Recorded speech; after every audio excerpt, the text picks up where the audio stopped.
Nicolas Samsoum donc, va nous présenter la proposition numéro 7.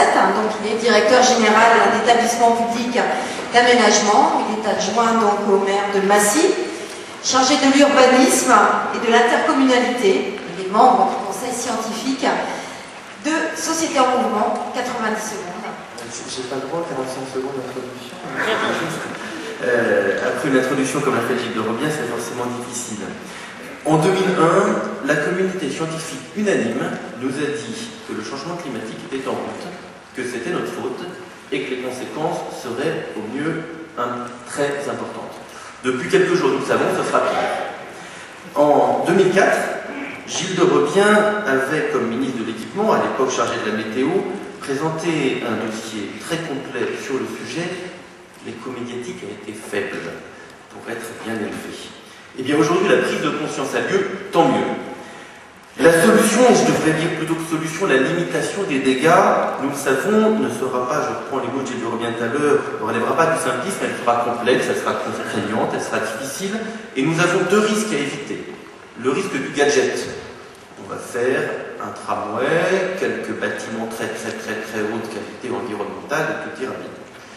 Le deuxième risque, c'est le risque de l'autoritarisme.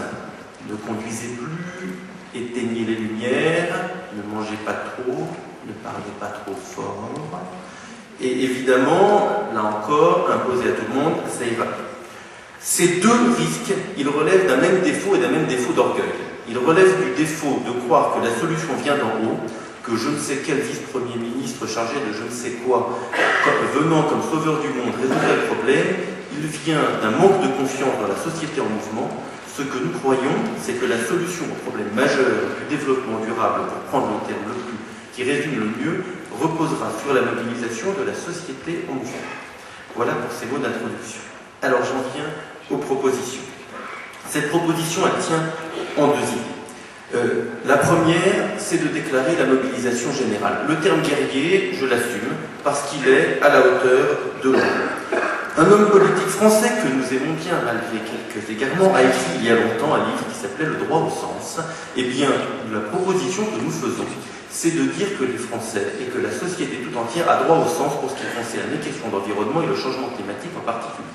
Et nous proposons qu'à très court terme, une vraie campagne d'information scientifiquement exacte qui nous permette de sortir des travers et des idées fausses soit lancée pour que chacun comprenne l'enjeu et puisse accepter les mesures forcément difficiles qu'il y aura.